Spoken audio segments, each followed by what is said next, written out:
Welcome back. Thanks for staying with us.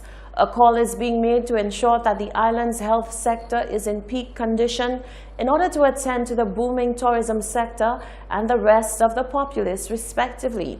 Rochelle Gonzalez reports. With the current state of the island's healthcare already a pressing issue, a new set of added pressure has been placed on the sector, which is sure to send it higher up the priority list. The visit and consultation of world-renowned consultant on tourism safety, Dr. Peter Tarlow, has forced the importance of an improved sector as the island's reputation depends on it. Dr. Tarlow gave one harrowing example of a flawed healthcare system and the implications it carries. I deal with countries all over the world. In one Latin American country, there were some hikers, two French ladies, 18, 19, 20 years old, were in a particular city.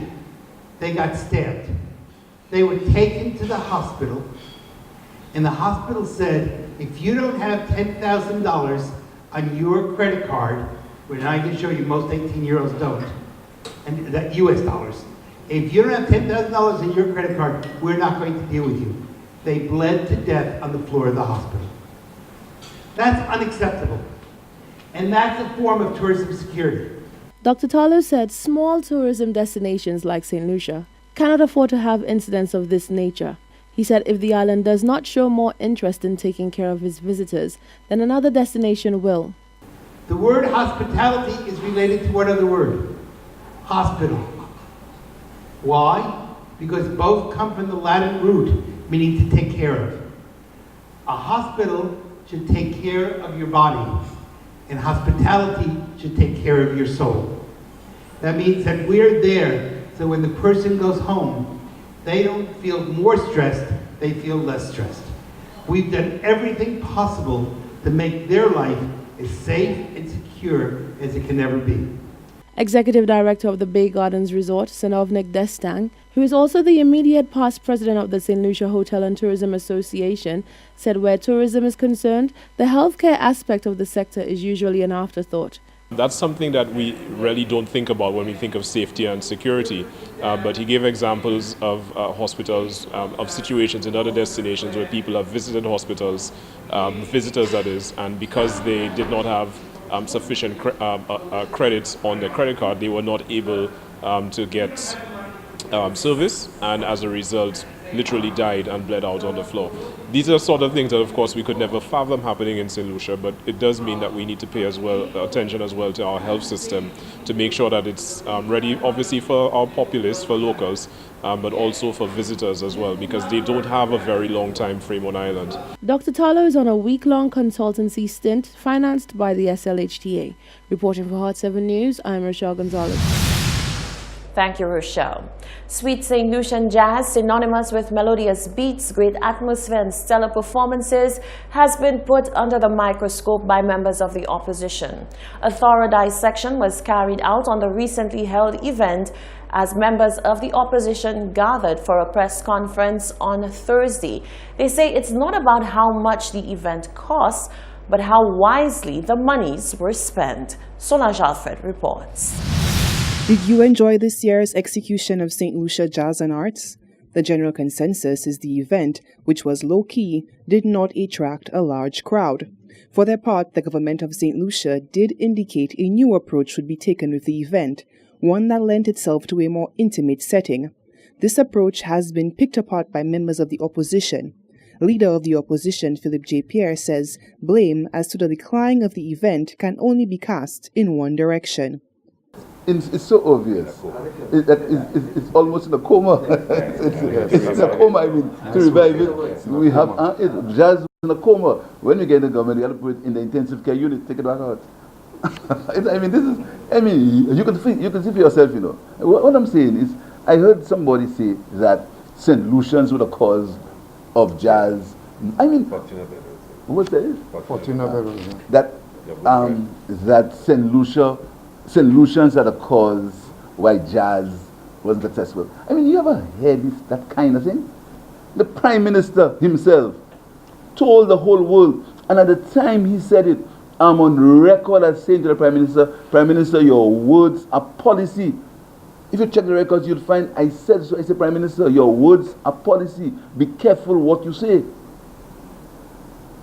Once the Prime Minister uttered that, the next day, the Nation newspaper, Jazz in St. Lucia is over.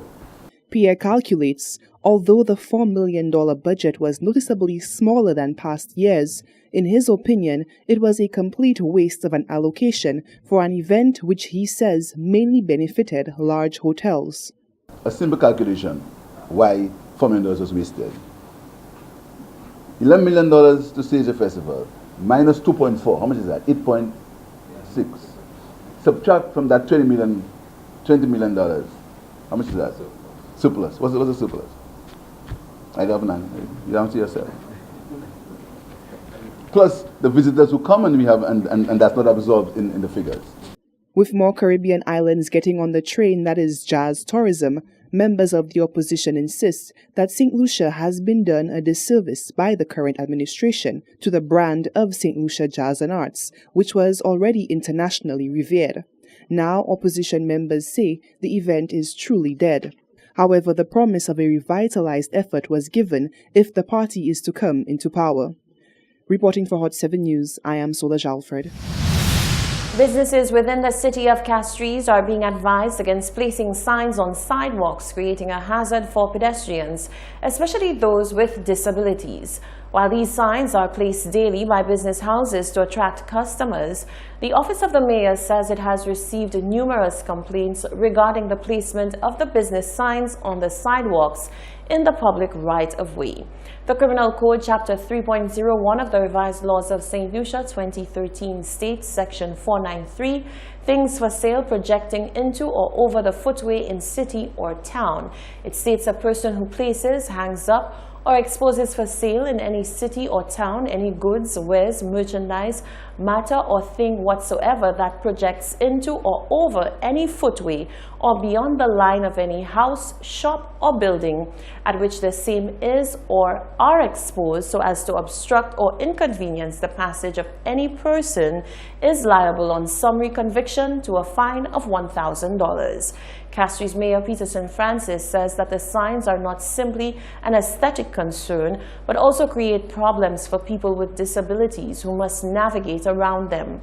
The mayor says businesses should desist from the practice of placing these signs on the sidewalks. International community advocate Ty Hobson Powell is hoping to plant some seeds of knowledge and empowerment into the minds of St. Lucia's youth. After spending his Thursday afternoon with the wards of the Boys Training Center, the former child prodigy says it is vital to give the youth a voice. Rochelle Gonzalez tells us more in this report. Meet Ty Hobson Powell, an international community advocate and former child prodigy. The Washington, D.C. native became well known for his educational feats in the U.S. Hobson Powell graduated from high school at the age of 13, where he went on to become the youngest student to ever be enrolled in Howard University at the same age. He finished his undergraduate work at the age of 15 at the University of Baltimore and went on to get a master's degree in human services at the age of 17 from Liberty University in Lynchburg. The 23-year-old has since worked in the D.C. government's Department of Employment Services through the Office of Youth Programs and was also a political field operative for Hillary Clinton's 2016 presidential campaign run. Whilst on a one-week visit to the island, he embarked on a mission to share some knowledge and spread some messages of empowerment with a few pockets of the nation's youth, starting with the residents of the Boys Training Center. He said one of the first things he noticed was that the youth in St. Lucia and the U.S. are similar.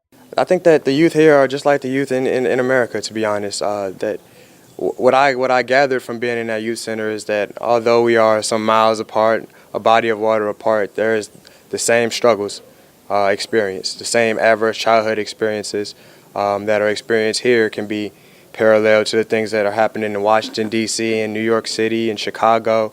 And so, like I said, I think that there is a sort of universalism to this experience, to being a black man, no matter where you're at. And I was just able to tap into that commonality, and I think that it really resonated with a lot of the young men that we were there speaking with today. Hobson Powell touched upon the issue of crime amongst the youth. He had one message to the powers that be. At the training center, one of the young men today made a suggestion where he said that he feels as though the youth should be a primary voice in civic engagement, being on the ground, being privy to the pulse of the streets, the pulse of society at large. They should have a voice. And I was telling them about a program that we have in D.C. called the Youth Leadership Institute, where we basically allow two young elected officials, so they're teenagers, kids, have a seat at the table with actual lawmakers to sit down and give the youth perspective. And they've actually passed legislation. They're involved in real substantive conversations, and I think that is something that could be adopted here for sure. He said education is another useful tool which can be used. Another thing is preventative measures taken through education.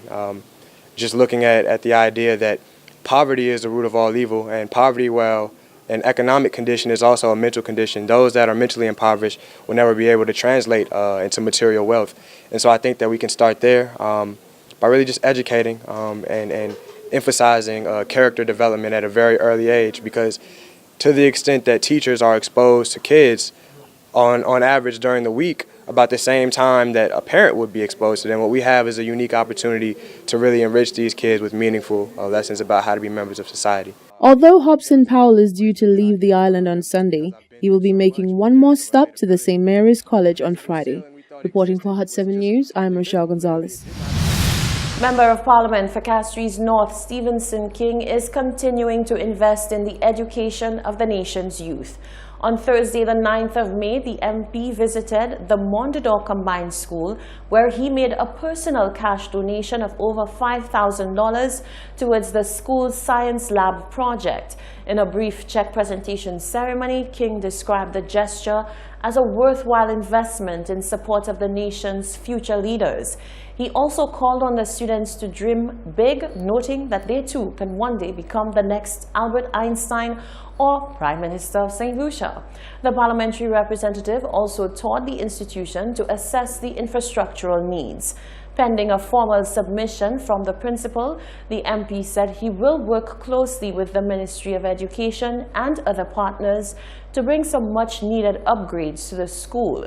King also announced plans for a breakfast program, cognizant that many students start the day without a proper meal. He said the program aims to ensure that this will soon be a thing of the past. Support for education initiatives, that is, accounts for the largest amount of financial resources spent by the Castries North MP. You're watching the Hot 7 Nightly News. Stay with us. There's much more news coming up after the break.